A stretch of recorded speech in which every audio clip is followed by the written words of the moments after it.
কি অবস্থা মানা, তোমার এসএসসি পরীক্ষার রেজাল্ট কেমন হলো?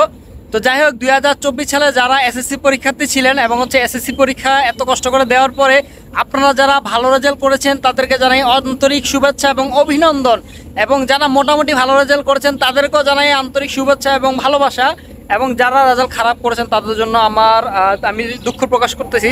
তো চিন্তা করার কারণ নেই, যারা রেজাল্ট খারাপ করেছেন তাদের রেজাল্ট অবশ্যই সামনের বার আবার ভালো হবে। ভালো করে চেষ্টা করতে হবে, পড়াশোনা করতে হবে, তাহলে সামনের বার রেজাল্ট ভালো হয়ে যাবে। তো এখন আসলে যেটা করবো, যারা এত কষ্ট করে জিপিএ 5 পেয়েছেন, আপনাদের মিষ্টি তো আমি পাইলাম না।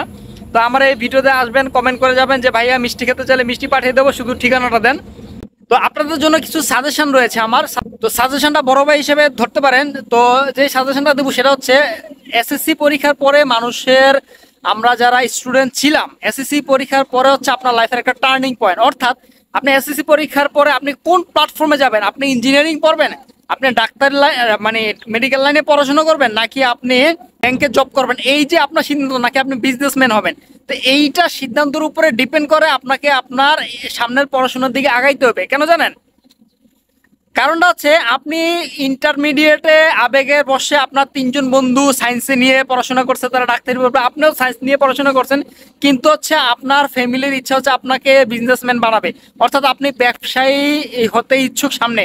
তো আপনি ব্যবসায়ী হতে ইচ্ছুক, কিন্তু আপনি সায়েন্স তাইলে কেন পড়লেন? আপনার পড়া উচিত ছিল কমার্সে। তো এই যে সিদ্ধান্তহীনতা আমরা অনেকে ভুগি, বা এই সিদ্ধান্ত নিতে আমরা অনেকে ভুল করে থাকি। এরকম ভাবে সিদ্ধান্ত নিতে ভুল করা কিন্তু যাবে না। কারণটা হচ্ছে, আপনার ভুলের সিদ্ধান্ত, আপনার নেওয়া যে ভুল সিদ্ধান্ত, এটার জন্য কিন্তু অদূর ভবিষ্যতে আপনাকে পস্তাইতে হবে, এবং এটার ফলাফল কিন্তু আপনি নিজেই পাবেন। তো কষ্ট হলেও বা সময় একটু বেশি লাগলেও সুন্দরভাবে চিন্তা করবেন, ধৈর্য ধরবেন, এবং যারা সিনিয়র রয়েছেন তাদের পরামর্শ নিয়ে আপনি কোন ডিপার্টমেন্টে পড়তে ইচ্ছুক, বা কোন ডিপার্টমেন্টে পড়লে আপনার ইন ফিউচারটা ভালো হবে, আপনার সামনের যে প্ল্যানিং রয়েছে সেগুলো ভালো হবে, এটা চিন্তা ভাবনা করে তারপরে পড়াশোনা করার দিকে আগাবেন আর কি, ইন্টারমিডিয়েটে।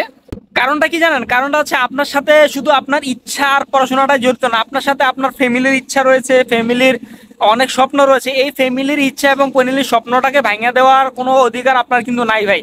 কারণটা হচ্ছে, আপনারা অনেকে এসএসসি পরীক্ষার পড়া মানে দেওয়ার পরে ইন্টারমিডিয়েটে যখন যাবেন, অনেকে দেখবেন যে আমার ফ্রেন্ড সার্কেল কেউ সায়েন্সে নিচ্ছে, কেউ আর্টস নিচ্ছে, কেউ কমার্স নিচ্ছে। তো আমি কি করব? আমি কোন ডিপার্টমেন্টে যাব, কোন গ্রুপে যাব, এটা না চিন্তা ভাবনা না করেই ওই বন্ধুর সাথে তাল মিলিয়ে, বা ওই বন্ধুর সাথে মিল রেখে আমি চলে যাই সায়েন্সে, আমি চলে যাই আর্টসে, বা আমি চলে যাই কমার্সে।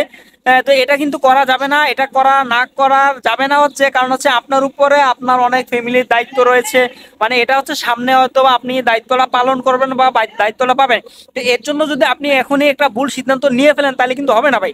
কারণ হচ্ছে, একটা ভুল সিদ্ধান্ত এই লাইফের স্টার্টিং এ যদি আপনি নিয়ে ফেলেন বা হয়ে যায়, তাহলে কিন্তু এটা সারা জীবন আপনাকে এটা নিয়ে পস্তাইতে হবে।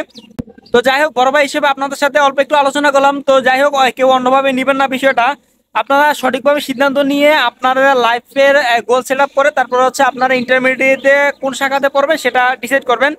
তো ভালো থাকবেন, সুস্থ থাকবেন সবাই। দেখা যাবে পরবর্তী ভিডিও অথবা লাইভে। সেই পর্যন্ত সব থেকে সুস্বাস্থ্য কামনা করে আজকের মতো আমি বিদায় নিচ্ছি। আল্লাহ হাফেজ।